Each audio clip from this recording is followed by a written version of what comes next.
Take a moment to notice how your body feels and begin to shift into your natural alignment. Feel your breath. Just notice how your body feels today. And again, if it doesn't feel exactly the way you want it to, just allow yourself to find that position where you can rest with the greatest ease. And that might be today, it might be sitting or standing, wherever, meet yourself where you are. And then begin to dial up that strength from the bottom of your pelvis upward. Feel that support, and then check in again. Go back to that presence with kindness, natural alignment, spacious breath. Make sure that it's still there. Remember that we're layering this on so that your whole person can be well as you're moving through your day. Today, we are going to practice mobility. So start where you feel comfortable, standing or sitting today. If you're sitting, you can sit on the edge of the chair, or you can sit back with your feet on the ground or on a step stool and prop yourself up with some pillows. So find that natural alignment. And we're just going to move through each joint, moving through the range of motion, not holding in a position, but just moving through the range of motion. If you're doing this in standing, it helps to hold on to something, hold on to a wall or a chair or something so that you can relax as you're doing this. You're not worrying about balancing. I will show you how to do this in sitting and in standing. So either way is fine. So start with your feet. We're just going to move through the joints in the feet. You can move your toes around, your ankle, just going through each joint, your knee joint, moving it in and out.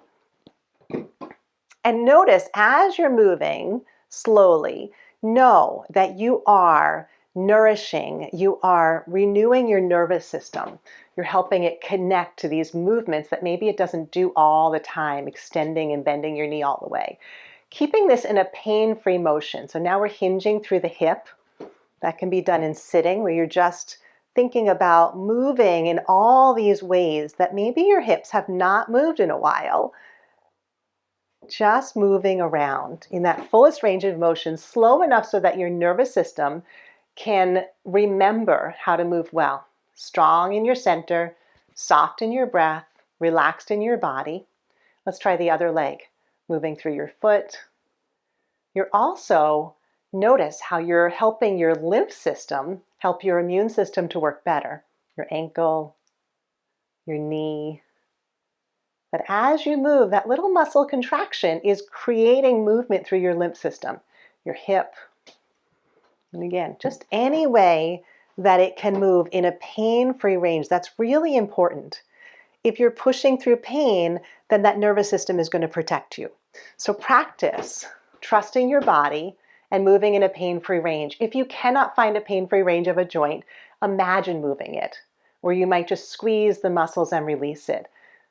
But if you can find even the smallest little pain-free movement, that is enough. So now we'll move through the upper body. Let's start with the hands. Find your alignment, feel your breath, just enough core support, and then just moving through your fingers, every joint in your finger moving, your thumbs. Just notice all those little joints. There are so many joints in your hands, your fingers, your wrists.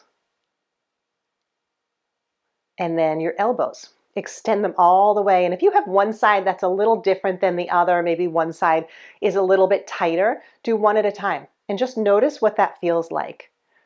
So practice moving to not get anywhere, moving to nourish, moving to help your body take care of you. And noticing how it feels and letting the feeling of that movement be your guide. Your shoulder joint. Just letting it move around slowly through its fullest range of motion that's pain-free. Again, if it's small, that's okay. The pain-free range of motion, try moving your whole arm. The other side through your shoulder. Nice and slow, just noticing how it feels.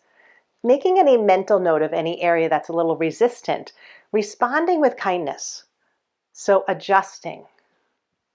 And know that as you're moving, if you're in alignment, when you're in alignment, these joints move with greater ease. You can even practice that move out of alignment and notice the limitation in your shoulder joint when you're out of alignment. Come back in alignment and notice that. Just simply notice how you're helping your body by working the way it's designed. Let's move through the spine. So if you're sitting, you can just Your spine has all these little joints, and you're just letting it move from your tailbone to your neck. Just letting it move.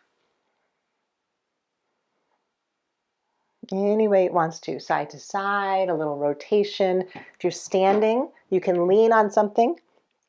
And that might be a wall if you don't want to lean so far down on a chair. And just allow your spine to move from your neck all the way down to your tailbone.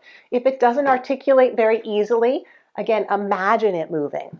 Notice where it wants to move. Maybe notice where it's resisting that movement, and know that the resistance of movement is just your body taking care of you. By moving it in this pain-free range with presence and kindness and support in your center, you are helping your nervous system allow for more freedom of movement. Let the joints in your face move around, your jaw, your eyes, your neck. And then come back to your natural alignment. Just notice how that feels.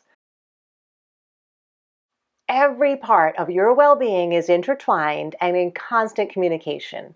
Your brain, your body, your spirit are not separate parts. They are all one brain, body, spirit unit called your whole person. The systems in your body coordinate trillions of cells to allow you to heal, grow, and learn, as well as fight threats to your survival. There are 3 key systems in your body that connect your cells. They are your connective tissue, the tissue that holds everything together and is in constant communication with every cell in your body. Your nervous system, the highway of two-way communication between your body and your brain. Pain signals, muscle memory, and muscle tension are just a few ways your nervous system keeps you safe by connecting your brain and body. And this fluid superhighway, your lymph system and your circulatory systems carry fluids through your body. They send chemical messengers and nutrients to cells and clear the waste from cells. Both the lymphatic system and the circulatory system need movement to work well. The lymphatic system especially, because it does not have its own pump like the circulatory system has your heart. It relies on you to move frequently to keep inflammation from building up in your body. Mobility is freedom of movement. It's restored and maintained through stretching, balance, and agility exercises. When done mindfully, once or more a day, mobility exercises keep the 3 connector systems working well. The term sitting disease has distracted us from the root of the problem. When stillness is done in a stress state, inflammation builds up. Getting steps does not solve the problem because it doesn't take care of the inflammation from the stress part. The term stretching implies you are making tight muscles more flexible. This makes stretching something you do for future benefits, for someday being more flexible. When your connector systems do not get the type of movement that they need, you start to feel stiff, and that limits your movement. And then you don't feel like moving, and this creates a downward spiral of inactivity. Wholeness is a mindset that allows you to see how everything is connected. It takes all of those tasks and simplifies them into whole person self-care. Mindful mobility is the type of exercise that restores a sense of wholeness. It's a simple way to shift your physiology into the state of well by releasing muscle tension, restoring the elasticity of your connective tissue, and moving the fluids that nourish and reduce inflammation. These are present benefits that you can feel right away, telling your brain this is a habit worth keeping. Mindful mobility moments are pauses in your day that cure the root cause of sitting disease by helping you keep inflammation from building up, making it a complete antidote for being still and stressed. Today, embody wholeness. Practice these simple mindful mobility moments. They may seem so basic you might think you're not doing anything. Notice what happens when you layer in the foundational mindsets and muscle memory we have been practicing. Visualize the present benefits of restoring the function of your connective tissue, your nervous system, and your lymph system to rethink mobility as a way to restore whole person health right now. Jot down in your Thrive tracking what you notice about how this pause in your day allows you to rest well, nourish well, and move well.